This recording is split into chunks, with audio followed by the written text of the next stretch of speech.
26절까지의 말씀을 함께 보겠습니다.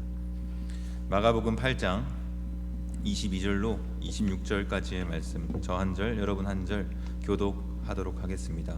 제가 먼저 22절을 읽겠습니다. 베세다의 이름에 사람들이 맹인 한 사람을 데리고 예수께 나와 손 대시기를 구하거늘 예수께서 맹인의 손을 붙잡으시고 마을 밖으로 데리고 나가사 눈에 침을 뱉으시며 그에게 안수하시고 무엇이 보이느냐 물으시니 쳐다보며 이르되 사람들이 보이나이다. 나무 같은 것들이 걸어가는 것을 보나이다 하거늘 이에 그 눈에 다시 안수하시매 그가 주목하여 보더니 나아서 모든 것을 밝히 보는지라. 함께 읽겠습니다.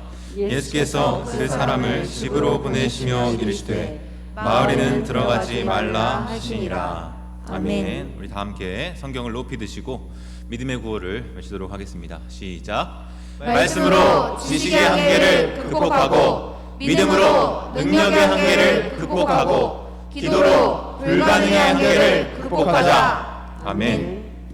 오늘 말씀의 제목은 무엇이 보이느냐입니다. 다소 좀 건방지게 들릴 수도 있지만 본문 23절에 나오는 예수님의 말씀 그대로를 따온 것이니 혹시나 오해가 없으시기를 바라겠습니다. 여러분, 복음서에서 특별히 마가복음에서 예수님은 하나님의 아들 메시아로 소개되며 또 그려지고 있습니다. 이 마가복음은 그 첫 시작부터 앞으로 펼쳐지게 될 이야기의 핵심 주제를 소개하고 있는데요. 1장 1절에 이렇게 기록이 되어 있습니다. 하나님의 아들 예수 그리스도의 복음의 시작이라. 여러분, 이 마가복음은 예수님의 행적과 가르침을 소개하면서 특별히 예수님의 그리스도 되심과 또 하나님의 아들 되심을 드러내고자 하는 목적을 가지고 있습니다. 따라서 우리는 이 마가복음을 1장부터 16장까지의 말씀을 읽을 때 특별히 이 복음서가 기록된 목적과 의도를 고려하는 가운데 그 내용을 살펴볼 필요가 있겠습니다. 예수님께서는 당대의 율법 교사들에게서는 느끼지 못했던 그 놀라움을, 특별히 놀라운 가르침을 전해 주셨고, 이것을 들은 사람들은 예수님의 가르침에 놀라면서 이렇게 고백했습니다. 그가 가르치시는 것이 권위 있는 자와 같고 서기관들과 같지 않다. 또 더러운 귀신 들린 사람에게서 귀신을 쫓아내시고 그 사람을 온전케 하셨을 때 이렇게 사람들은 이야기했습니다. 이는 어찌미냐? 권위 있는 새 교훈이로다. 예수님께서 이곳 저곳을 다니시면서 가르치심과 기적을 베푸시는 동안에 유대 사방에 예수님에 대한 소문은 점점 더 멀리 퍼져 나아갔습니다. 예수님은 많은 이들에게 하나님 나라의 복음을 전파하시고 또 가르치시면서 또 많은 사람들을 고치기도 하셨습니다. 더러운 귀신 들린 자를 고치기도 하셨고, 열병 걸린 시몬의 장모를 고치기도 하셨고, 나병 환자를 고치기도 하셨고, 사지가 마비되어 움직이지 못하는 중풍병자를 고쳐주기도 하셨습니다. 또 손 마른 사람을 고쳐주기도 하셨고, 혈루증 걸린 여인도 고쳐주셨습니다. 심지어 죽은 야이로의 딸아이마저도 살려주셨죠. 여러분, 이 예수님에 대한 이런 놀라운 소문들이 갈수록 퍼져가니 예수님이 그 지역에 오셨다는 말만 들리기만 하면 누가 먼저랄 것도 없이 이 아픈 병자들을 예수님 앞으로 데리고 나오기 시작했습니다. 그리고 놀랍게도 그렇게 예수님 앞에 나온 모든 자들은 다 고침을 받았습니다. 마가복음 6장 52절은 이렇게 말하고 있는데 우리 다 같이 한번 읽어보겠습니다. 시작. 아무데나 예수님께서 들어가시는 지방이나 도시나 마을에서 병자를 시장에 두고 예수께 그의 옷가에라도 손을 대게 하시기를 간구하니 손을 대는 자는 다 성함을 얻으니라. 손을 대는 자는 다 성함을 얻으니라. 여러분, 요즘에 개 훈련사 하면 어떤 사람 이름이 떠오르십니까? 요즘 강형욱이라는 그 이름을 많이 듣게 되는 것 같아요. 또 육아 하면 어떤 이름이 떠오르십니까? 오은영. 워낙 매스컴이나 다양한 매체들을 통해서 알려지게 되다 보니까 온 국민들이 이 사람의 이름은 거의 다 압니다. 제가 이제 아이와 함께 놀이터에 이제 앉아 있었는데 아이들 엄마끼리 얘기하는데 오은영 박사님 얘기를 또 하더랍니다.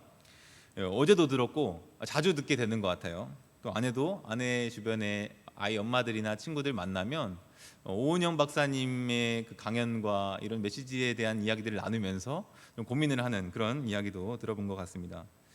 그분들이 운영하는 센터에는 상담을 희망하는 예약이 몇 달씩이나 꽉 차 있다고 하죠. 겨우 예약해서 어디 멀리서 와도 받기가 힘들 정도로 아주 사람들이 그 사람들을 찾아갑니다. 왜 그렇습니까? 그 영역에 있어서 가장 최고의 전문가라고 인정을 받고 어떤 문제를 가지고 와도 그 문제를 해결해 줄 만큼 능력이 있는 사람들이기 때문에 많은 돈을 들여서라도 많은 시간을 기다려서라도 그 사람들을 찾아가고자 하는 것입니다. 하물며 2000년 전에 그 당시에 예수님에 대한 인기는 오죽했을까 싶습니다. 크고 작은 모든 문제들을 가지고 있었던 많은 사람들에게 있어서 모든 병과 약한 것들을 고쳐주신다고 하시는 그 예수님을 만날 수만 있다고 한다면 많은 사람들은 만사를 제치고서라도 그 예수님을 한 번씩이라도 찾아뵙기를 원했을 것입니다. 그런데 여러분, 오늘 본문에 이르러서 조금 독특한 점이 발견이 됩니다. 앞서 말씀드렸다시피 예수님은 지금껏 누군가를 고치거나 기적을 일으키실 때 단 한 번도 실패하신 적이 없으셨습니다. 더러운 귀신더러 잠잠하라 하시면 잠잠하였고 떠나가라 하시면 떠나갔으며 손을 대거나 기도하시면 그 원하시는 대로 뜻이 이루어졌습니다. 그런데 오늘 우리가 읽은 본문에서는 지금까지와는 다른 양상의 모습을 보여주고 있다는 것이 조금 독특합니다. 한번 차근히 살펴보도록 하겠는데요. 먼저 22절 말씀을 우리 함께 읽어보도록 하겠습니다. 읽겠습니다. 시작. 벳세다의 이름에 사람들이 맹인 한 사람을 데리고 예수께 나와 손 대시기를 구하거늘. 여러분, 8장 전반부에서는요, 예수님은 사흘 동안이나 자신을 쫓아다니면서 말씀을 들었던 그 큰 무리들이 줄이는 배고파하는 모습을 보시고는 그들을 불쌍히 여기셔서 제자들이 가지고 있던 그 떡 7개 정도와 작은 생선 2마리로 4,000명을 먹이시는 그런 급식 기적을 베푸셨습니다. 심지어 모두가 먹고도 7광줄이나 되는 많은 양의 음식을 거두었다고 하죠. 여기서 광줄이는 사람이 탈 만큼의 굉장히 큰 바구니인데요.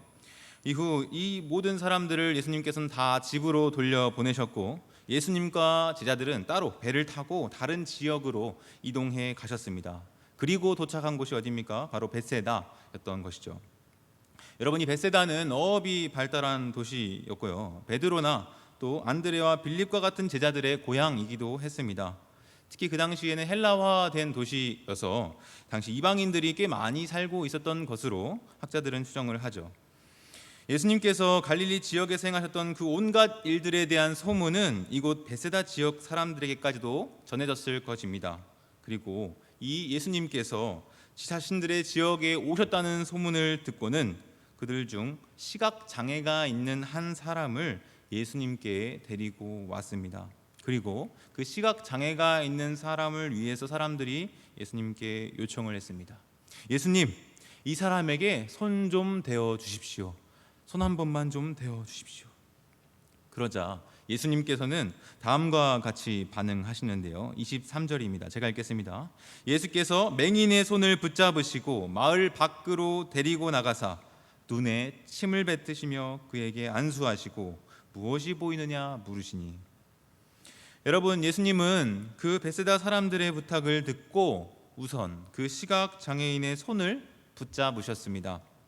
그리고 그 사람을 이끌어서 그 마을 밖으로 그 사람을 이끌고 나가셨습니다. 아마도 많은 이목이 집중되기를 원하지 않으셨던 것 같아요. 그래서 어떤 장소에 이르렀을 때 비로소 예수님께서는 그 사람을 고쳐주려고 하셨습니다. 여러분, 근데 이 예수님께서 시각 장애인을 고쳐주시는 방식을 묘사하는 장면은 조금 독특합니다. 손만 대어서 고쳐주시는 것이 아니라 어떻게 하시죠? 눈에 침을 뱉으셨다고 하고 있습니다. 우리가 살펴보지는 않았지만 마가복음 7장에서도 이와 비슷한 경우가 한번 있었는데요. 예수님께서는 못 듣고 말 못하는 한 농인을 고쳐주실 때 그와 비슷하게 치료해 주셨습니다. 이 당시에도 예수님은 사람들이 귀먹고 말 더듬는 장애가 있는 그 사람을 데리고 왔을 때 무리를 떠나셔서 그 손을 양 귀에 넣고 손에 침을 뱉어서 혀에 되시는 방식으로 그 사람의 문제를 해결해 주셨습니다. 익히 잘 알고 계신 아람어인 에바다, 즉 열려라라고 외치면서 말이죠. 이에 대해서 몇 가지로 설명을 하긴 하는데, 당시 그리스 로마의 침치료 관습을 따랐다는 견해도 있고, 보다 나은 해석으로는 이 레위기의 정결 규례에 따랐을 때 부정함이 침을 통해서 전염이 되기도 하는데, 예수님에게 있어서는 그와는 다른 방식으로 그냥 예수님 그 자체가 가진 거룩함과 능력이 전염되는 방식으로 설명하기도 합니다. 어쨌든 예수님께서는 직접 그 사람의 손을 잡아서 마을 바깥으로 이끌어 온 다음에 손을 대셨죠. 이때 손을 대실 때는 복수입니다. 두 손을 대신 것이죠. 그리고는 질문하십니다. 무엇이 보이느냐? 여기서 이 치료의 방식보다 더 독특한 것은 바로 이 질문입니다. 무엇이 보이느냐? 여러분, 예수님은 지금 이 시각장애인에게 왜 이런 질문을 던지고 있는 것일까요? 잘 고쳐졌나 안 고쳐졌나? 아마도 확인하시려고 했던 것 같죠? 잘 보이는지 잘 보이지 않는지 말이에요. 그런데 그게 더 이상합니다.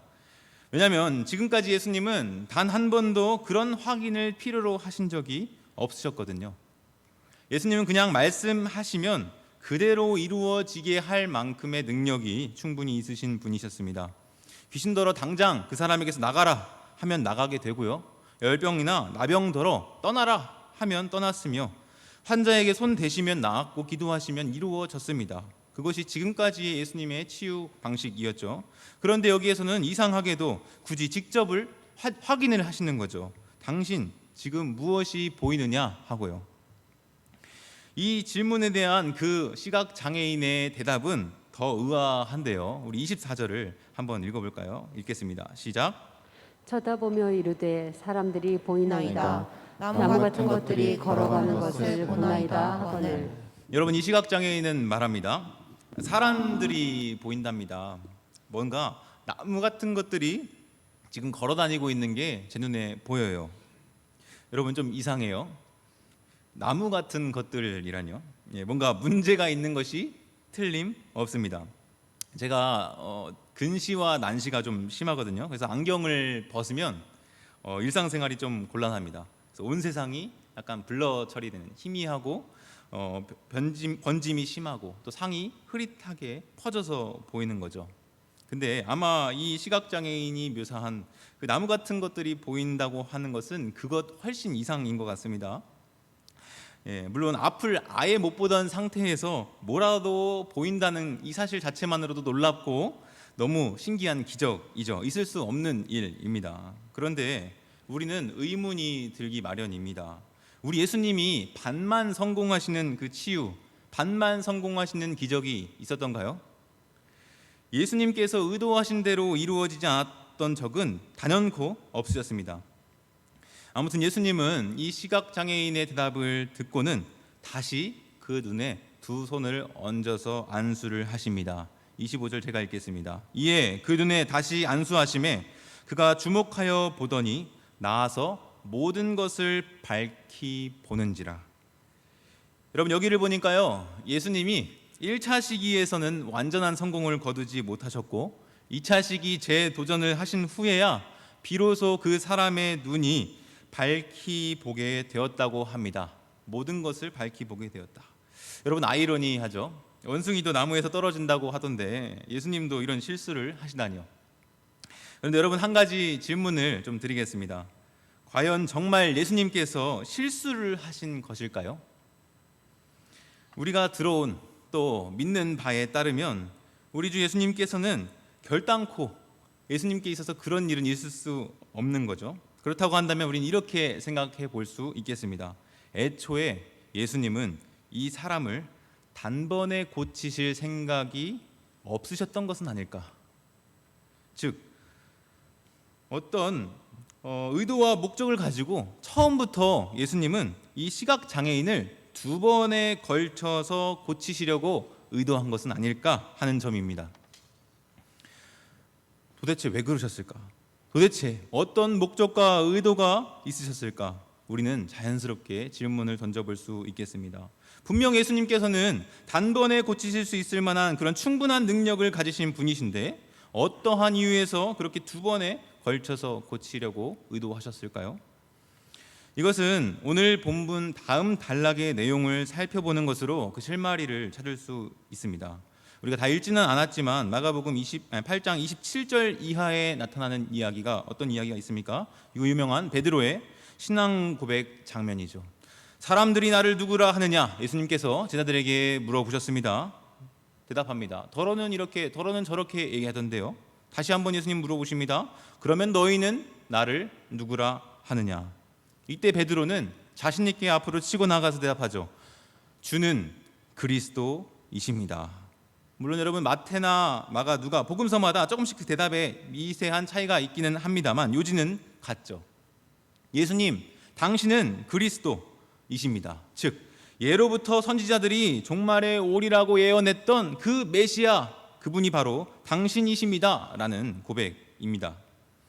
여러분, 저는 서두에 복음서가, 특별히 마가복음이 이 예수님이 그리스도이심을, 예수님이 메시아이심을 드러내려고 기록되었다라고 말씀을 드렸습니다.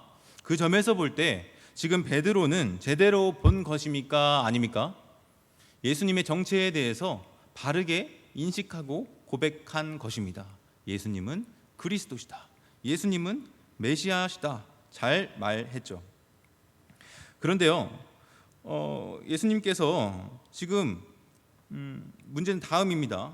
마치 오랫동안 이 때를 기다렸다는 듯이 뭔가를 비로소 말씀하셨다고 성경에서는 기록되어 있죠.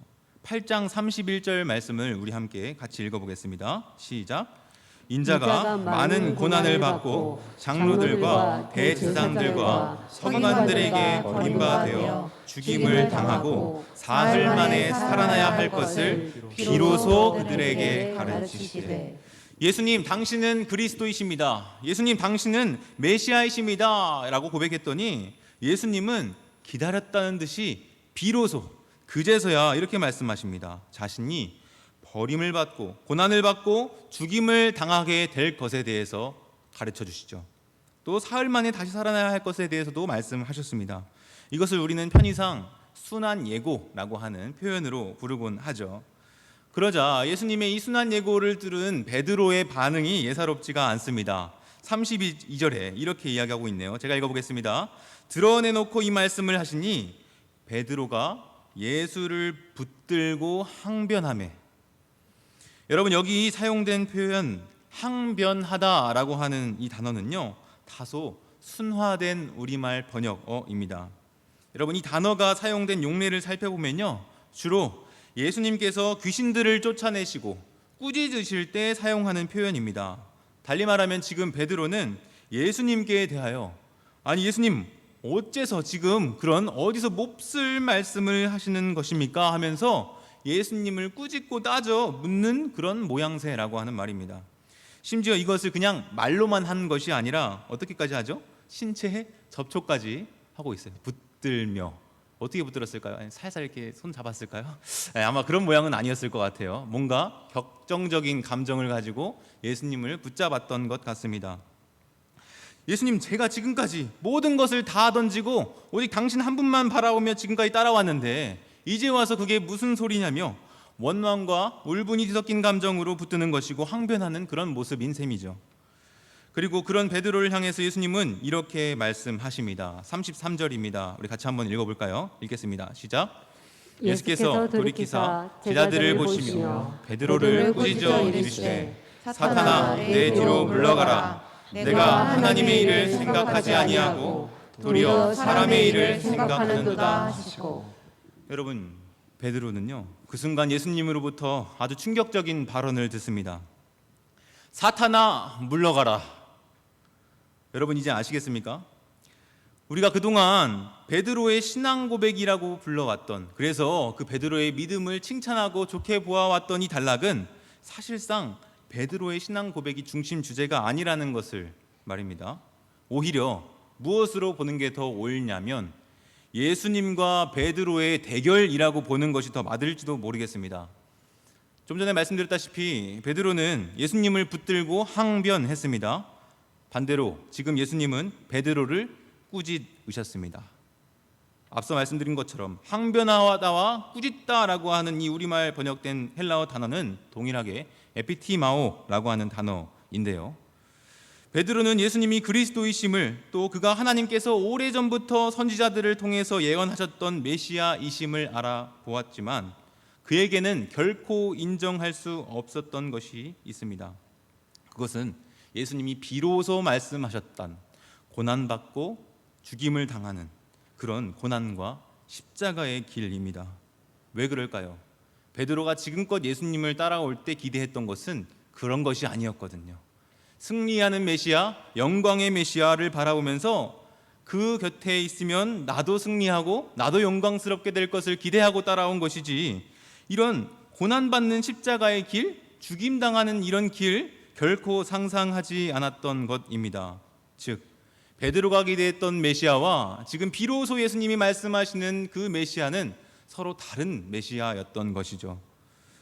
여러분, 예수님을 바라보는 이 눈이 베드로에게 열렸습니다. 그래서 베드로는 예수님께 당신은 그리스도이십니다 라고 고백을 했었습니다. 그런데 지금 이 예수님의 그 핍박 꾸중의 말씀에 따르면 그저 그 인식은 사람의 일을 생각하는 데에서 그쳤습니다. 베드로는 고난과 십자가의 길을 통해서 성취되는 그 하나님의 일에 대해서는 생각하지 못했던 것이죠. 이것은 예수님에 대한 온전한 인식이 아니었다고 하는 것을 우리는 알 수 있습니다. 마치 조금 보이는 것 같지만 여전히 흐리고 불투명한 상태의 그런 시선, 그런 시각, 그런 시력, 인식이었다는 말씀입니다. 베세다 맹인에게 예수님께서 처음 안수하셨을 때 보였다시피 사람들이 보입니다. 그런데 어떻게 보인다고 했죠? 나무 같은 것들이 걸어다니는 것을 봅니다 라고 이야기했습니다. 그 정도 수준의 인식과 시력이 지금 베드로에게 있다고 하는 것이죠. 예수님의 메시아됨을 고백하고는 있지만 그저 사람의 일적인 관점에서, 그 시각에서 군사적으로 강력하고 힘 있는 그 승리하는 메시아, 영광스러운 메시아만을 바라볼 수밖에 없는 그 정도 수준밖에 보지 못했다고 하는 것입니다. 그러나 예수님께서 기대하셨던, 또 하나님께서 계획하신 그 하나님의 일까지의 관점은 그 이상이었습니다. 십자가와 고난의 길을 통해서 이루어지는 그 하나님 나라의 복음, 그것이 바로 하나님의 일을 생각하는 온전한 시각을 가진 자라고 하는 것이죠. 말씀을 맺겠습니다. 사랑하는 성도 여러분, 예수님은 제자들이 자신에 대한 온전한 시각을 갖기 원하셨습니다. 그러나 제자들은 이후 예루살렘으로 향해 가는 그 모든 길 가운데 펼쳐지는 일 속에서 계속해서 무지한 모습을 보여줍니다. 그러나 여러분, 우리 주님은 그럼에도 불구하고 보지도 못하고 듣지도 못하고 깨닫지도 못하는 그 제자들을 향해서 계속해서 참으시고 계속해서 반복해서 가르쳐 주십니다. 무려 3차례에 걸쳐서 자신이 당할 순환을 예고하시고 자신의 뒤를 따라서 십자가의 길을 걷도록 8장에서 9장에서 10장에서 예수님은 3차례나 반복해서 요청하시죠. 그럼에도 불구하고 그 요청에 대한 그들의 반응은 어떠합니까? 제자들은 서로 누가 크냐 다투고 정작 예수님이 영광의 자리에 오르실 때 자신들에게 한 자리를 달라고 요청하는 그런 일관된 무지한 모습을 보여주고 있다고 하는 것이죠. 어찌 보면 이 마가복음에 나타난 이러한 제자들의 모습은 처참하게 실패한 제자도의 민낯을 그대로 드러내 보여주고 있다고 볼 수도 있겠습니다.